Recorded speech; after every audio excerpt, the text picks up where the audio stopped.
اور کوئی بڑی سیاسی قداور شخصیت نے بھی اس جلسے میں شرکت نہیں کی، لیکن حمایت نے سب اس کی احتجاجی ریلی اور دھرنے کی حمایت کا اعلان متعدد سیاسی لوگوں نے کیا ہے، لیکن عملی طور پر ان لوگوں نے شرکت نہیں کی ہے۔ اس کے علاوہ بلوچستان کی جو حکومت ہے ان کا یہ کہنا تھا کہ ہم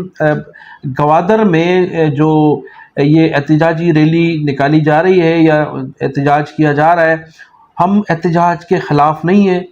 تمام لوگوں کو آزادی حاصل ہے، لیکن چونکہ گوادر میں اس وقت ترقیاتی کام جاری ہیں اور جو فارینرز ہیں وہ بھی وزٹ کرنا چاہتے ہیں، ان لوگوں کے بھی ڈیلیگیشنز مختلف اوقات میں گوادر میں انویسٹمنٹ کرنے کے لیے وزٹس کر رہے ہیں، تو اس لیے ہم نے مارنگ بلوچ اور اس کی جو لوگ تھے ان سے یہ گفتگو کی تھی، ان سے مذاکرات کیے تھے کہ بلوچستان کے کسی بھی دوسرے ضلع میں جا کر آپ احتجاج کریں، ہم پوری طرح سے آپ کو سپورٹ بھی کریں گے اور حفاظتی انتظامات بھی خود کریں گے اور کسی کو نہیں روکا جائے گا، لیکن چونکہ گوادر ان دنوں میں جو ترقیاتی کام جاری ہیں اور لوگوں کے وزٹس تھے اور سرمایہ کاری کے لیے لوگ آ رہے تھے وہاں، اس وجہ سے گوادر میں ہم نے جانے سے روکا تھا، ورنہ پوری طرح سے آزادی ہے، مارنگ بلوچ کو بھی، ان کی لوگوں کو بھی اور بلوچستان کے تمام لوگوں کو آزادی ہے، وہ جہاں چاہے احتجاج کر سکتے ہیں۔ لیکن مارنگ بلوچ کا کہنا تھا کہ آج جو اصل ایشو تھا گوادر میں احتجاج کرنے کا وہ یہ تھا کہ گوادر کو بلوچستان سے الگ کرنے کی کوشش کی جا رہی ہے، بلوچستان کے مقامی لوگوں کو وہاں حقوق نہیں دیے جا رہے ہیں، بلوچستان کے جو گوادر میں مقامی لوگ ہیں ان کو فیسلیٹیٹ نہیں کیا جا رہا ہے، بلکہ جو باہر سے لوگ آئے ان کو فیسلیٹیٹ کیا جا رہا ہے۔ تو احتجاج کا مقصد یہ تھا کہ ایک تو گوادر کو الگ کیے جانے کی سازش ہے اس کو بھی روکا جائے، اور گوادر کے جو مقامی لوگ ہیں جن کے ساتھ تسلسل کے ساتھ زیادتیاں کی جا رہی ہیں تو ان کے حقوق کی بھی بات کی جائے۔ تو ابھی تک جو میں ویڈیو ریکارڈ کرا رہا ہوں تو اس وقت تک مارنگ بلوچ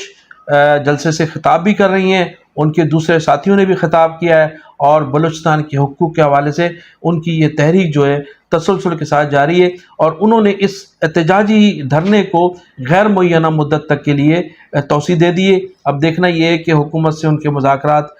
کس وقت شروع ہوتے ہیں اور کب اس دھرنے کا اختتام ہوتا ہے۔ تاحال تو ابھی مارنگ بلوچ نے کہا ہے کہ یہ غیر معینہ مدت تک۔ ناظرین، ولاگ کے آخر میں ذکر کروں گا جاوید ہاشمی صاحب کا،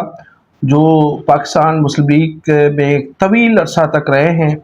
اور ماضی میں اسٹوڈنٹ لیڈر بھی تھے مسلم لیگ نون کے حوالے سے، پھر تحریک انصاف میں بھی ان کا ایک خاصا رول رہا ہے، عمران خان کے بھی ساتھی وہ رہے ہیں۔ تو انہوں نے آج ٹویٹ کیا ہے، ان کے داماد کو پولیس نے ہتھ کڑی لگا کر گرفتار کرنے کے بعد ہتھ کڑی لگائی اور ہتھ کڑی لگانے کے بعد ان کو لے کر گئے۔ تو انہوں نے جاوید ہاشمی صاحب کا ٹویٹ تھا کہ جو کچھ بھی سیاست ہے وہ میری ذاتی سیاست ہے، اور جو کچھ بھی میں اداروں کے لیے یا جو کچھ بھی میں کہتا ہوں وہ میرے اپنے لفظ ہوتے ہیں، لیکن گرفتار میرے داماد کو کیا گیا ہے اور گرفتار کرنے کے بعد انہیں ہتھ کڑی بھی لگائی گئی ہے۔ تو آج جاوید ہاشمی صاحب کو چونکہ اپنے داماد کو ہتھ کڑی لگی تو ان کو یہ خیال آیا اور انہوں نے ٹویٹ بھی کیا اور لوگوں سے اپیل کی ہے کہ اس سلسلے میں احتجاج بھی کیا جائے۔ لیکن ماضی میں ایسا ہوتا رہا ہے بہت سی جماعتوں کے ساتھ، لیکن خصوصی طور پر متحدہ قومی موومنٹ کے تھے ایک معروف اسکالر تھے ڈاکٹر حسن ظفر عارف صاحب، جنہیں ہتھ کڑی میں شہید کیا گیا تھا۔ 2018 میں ڈاکٹر حسن ظفر صاحب جو تھے متحدہ قومی موومنٹ کی، انہوں نے بھاگ دوڑ سنبھالی تھی اور کچھ چند روز انہوں نے اس حوالے سے کچھ کام بھی کیا تھا، لیکن بعض مقتدر حلقوں کی جانب سے بتایا جاتا ہے حساس اداروں نے انہیں گرفتار کیا تھا اور پھر انہیں ہتھ کڑی بھی لگائی تھی پولیس نے، اور پھر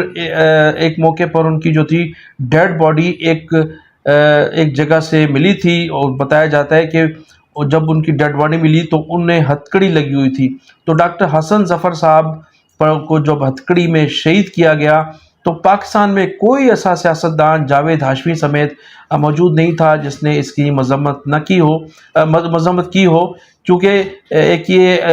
ایسا عمل تھا جس کی شدید مذمت کرنی چاہیے تھی۔ جس طرح سے عمران خان کو عدالتوں سے گرفتار کیا تو بانی متحدہ الطاف حسین صاحب نے اس پر سخت احتجاج کیا تھا، اور ان کا کہنا تھا کہ یہ ان کی عمران خان صاحب کی گرفتاری جو ہے اس لحاظ سے ایک اچھا عمل نہیں ہے۔ تو اس وقت بھی ڈاکٹر حسن ظفر صاحب کے لیے بھی لوگوں کو احتجاج کرنا چاہیے تھا، لیکن اس وقت بھی کسی نے احتجاج نہیں کیا۔ اس سے قبل 1992 میں جو ماورائے عدالت قتل کیے گئے متحدہ قومی موومنٹ کے کارکنان کے، اور وہ تسلسل کے ساتھ ایک طویل عرصہ تک آپریشن کا سلسلہ جاری رہا ایم کیو ایم کے کارکنان کے خلاف، کبھی بھی کسی سیاستدان نے اس پر احتجاج نہیں کیا۔ بلکہ میں آپ کو ناظرین یاد کراتا چلوں کہ 1992 میں جو متحدہ قومی موومنٹ کے خلاف آپریشن کیا گیا تھا، جن 72 مچھلیوں کا نام لیا جا رہا تھا، ان کی بجائے متحدہ قومی موومنٹ کے خلاف آپریشن کیا گیا تھا۔ اس آپریشن میں بھی اس آپریشن کے جو ماسٹر مائنڈ تھے اس وقت، جو کچن کابینہ کے تھی نواز شریف صاحب کی، اس میں جاوید ہاشمی صاحب سر فہرست تھے۔ اس وقت بھی کبھی جاوید ہاشمی صاحب کو یہ خیال نہیں آیا کہ اس طرح سے جو ہزاروں کی تعداد میں ایم کیو ایم کے کارکنان کو شہید کیا گیا ہے، یہ قابل مذمت ہے۔ اس وقت بھی ہمارے ان لوگوں کو سوچنا چاہیے تھا۔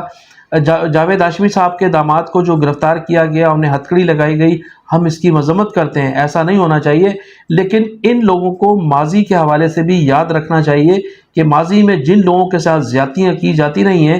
ان ماسٹر مائنڈ لوگوں کا آپ حصہ تھے، آپ نے ان لوگوں کی حمایت کی تھی۔ اگر اس وقت روک تھام ہوتی تو آج آپ لوگوں کے ساتھ ایسا نہیں ہوتا۔ جاوید ہاشمی صاحب اگر 1992 میں مزاحمت کرتے نواز شریف صاحب کی جو آپریشن کیا جا رہا تھا متحدہ قومی موومنٹ کے خلاف، تو آج ممکن تھا کہ ان کے داماد کے ساتھ ایسا نہ ہوتا۔ لیکن اس وقت ان کی خاموشی مجرمانہ خاموشی تھی۔ آج انہیں ضرور احساس ہوگا کہ ان کے جو داماد کو ہتھکڑی لگا کر گرفتار کیا گیا ہے، بے گناہ گرفتار کیا گیا ہے، وہ واقعی زیادتی، ہم بھی اس کی مذمت کرتے ہیں۔ لیکن لوگوں کو سوچنا ضرور ہوگا کہ آئندہ اگر کسی کے ساتھ زیادتی ہو تو اس زیادتی کو زیادتی ضرور کہیں، ضرور اس کی مذمت کریں۔ تو اس کے علاوہ ناظرین، اب آپ کو یہ بھی بتاتا چلوں کہ اس وقت جو میں نے پہلے ذکر کیا تھا کہ گوادر میں اس وقت احتجاج جاری ہے، اور احتجاج کے حوالے سے متحدہ قومی موومنٹ کے قائد بانی جناب الطاف حسین صاحب نے جو مستونگ میں فائرنگ ہوئی ہے، یہ اپنا جو احتجاجی جلسے میں اور اس میں شرکت کرنے کے لیے لوگ آ رہے تھے، جس میں لوگ شہید ہوئے، اس حوالے سے انہوں نے اس کی شدید مذمت کی ہے، اور انہوں نے کہا کہ اس میں جن لوگوں کا کردار ہے ان لوگوں کو نہ صرف گرفتار کیا جائے بلکہ دیکھا جائے کہ ایسے کون سے لوگ ہیں جو بلوچستان میں اس قسم کی حرکت کر کے نفرت پھیلانے کی کوشش کر رہے ہیں۔ ایسے لوگوں کی نشاندہی کی جائے، ایسے لوگوں کو فی الفور گرفتار کیا جائے، تاکہ جو بلوچستان میں احساس محرومی کا جو سلسلہ ہے وہ اس قسم کے واقعات سے جو بڑھایا جا رہا ہے، ان کے پس پردہ ان لوگوں کو دیکھا جائے کہ کون لوگ اس قسم کے واقعات میں ملوث ہیں، تو ایسے لوگوں کو فی الفور گرفتار کیا جائے۔ میں